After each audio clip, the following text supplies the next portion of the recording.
السلام علیکم اسٹوڈینٹس، آج ہم کریں گے فرسٹ ایئر کی third poem loveliest of trees the cherry now کے امپورٹنٹ کوشچن آنسرس جو کہ کافی دفعہ بورڈس میں پوچھے جاتے ہیں۔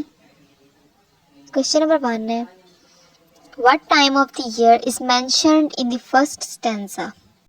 نظم کے پہلے بند میں سال کے کس وقت کا ذکر کیا گیا ہے؟ Spring season and the month of March have been mentioned in the first stanza of the poem. نظم کے پہلے بند میں مارچ کے مہینے اور موسم بہار کا ذکر کیا گیا ہے۔ It is the time when the beauty of the nature is most captivating. یہ وہ وقت ہے جب قدرت کی خوبصورتی بہت زیادہ مسحور کن ہو جاتی ہے۔ What does the poem glorify? نظم کس چیز کو نکھارتی ہے؟ The poem Loveliest of Trees the Cherry Now glorifies the beauty of nature. نظم Loveliest of Trees the Cherry Now قدرت کی خوبصورتی کو نکھارتی ہے۔ It suggests that spring and autumn are the two aspects of nature. Both have their own beauty. شاعر کا کہنا ہے کہ بہار اور خزاں قدرت کے دو پہلو ہیں اور دونوں ہی اپنی خوبصورتی رکھتے ہیں۔ What time of poet's life would not return? شاعر کی زندگی کا کون سا وقت واپس نہیں آئے گا؟ The 20 year of the poet's life would not come again because he had spent them already. شاعر کی زندگی کے وہ 20 سال کبھی واپس نہیں آئیں گے کیونکہ وہ پہلے ہی انہیں گزار چکا ہے۔ However, he lamented that he wasted those years because he did not enjoy the beauty of nature in those years.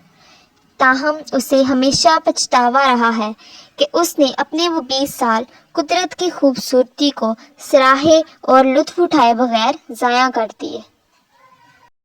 Why is the 50-year time is insufficient? شاعر کے لیے اس کی زندگی کے باقی 50 سال کیوں کم ہیں؟ The poet is fascinating by the glory of the blooming object of life. شاعر قدرت کی حیرت انگیز خوبصورتی سے مسحور کن ہے۔ He finds 50 years too short to enjoy the beauty of the cherry trees. اور اسے اپنے بقایا 50 سال چیری کے درخت کی خوبصورتی کا لطف اٹھانے کے لیے کم لگتا ہے۔ Human life is transient and so are the enjoys of life. شاعر کا کہنا ہے کہ انسانی زندگی تو جلد گزر جانے والی چیز ہے جبکہ قدرت یا زندگی کے لطف کبھی ختم نہیں ہوتے۔ What is Easter? Easter کیا ہے؟ It is a festival of the Christians. یہ عیسائیوں کا تہوار ہے۔ It is celebrated to commemorate the resurrection یعنی rebirth of Christ.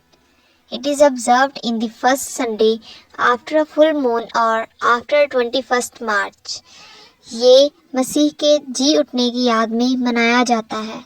یہ پورے چاند کے بعد یا 21 مارچ کے بعد پہلے اتوار میں منایا جاتا ہے۔ How the poet plans to spend his life. شاعر نے اپنی زندگی کس طرح گزارنے کا فیصلہ کیا۔ He laments that he had wasted 20 years of his life. شاعر کو پچھتاوا ہے کہ اس نے اپنی زندگی کے 20 سالوں کو ضائع کر دیا ہے۔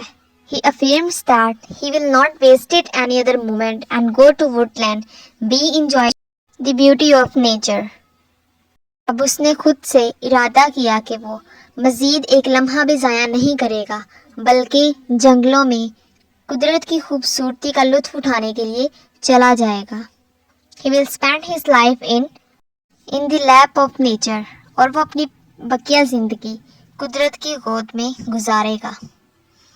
What does poet consider the cherry trees loveliest? شاعر چیری کے درختوں کو سب سے پیارا کیوں سمجھتا ہے؟ Cherry is the most beautiful tree. Cherry سب سے خوبصورت درخت ہے۔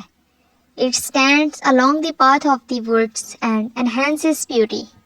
یہ اپنی لکڑی کے راستے پر کھڑا ہے اور اس کی خوبصورتی کو بڑھاتا ہے۔ It is laden with white flower that enchant its viewer. یہ سفید پھولوں سے لدا ہوا ہے جو دیکھنے والوں کو مسحور کر دیتا ہے۔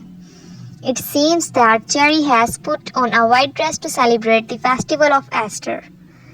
ایسا لگتا ہے کہ چیری نے ایسٹر کا تہوار منانے کے لیے سفید لباس پہن رکھا ہے.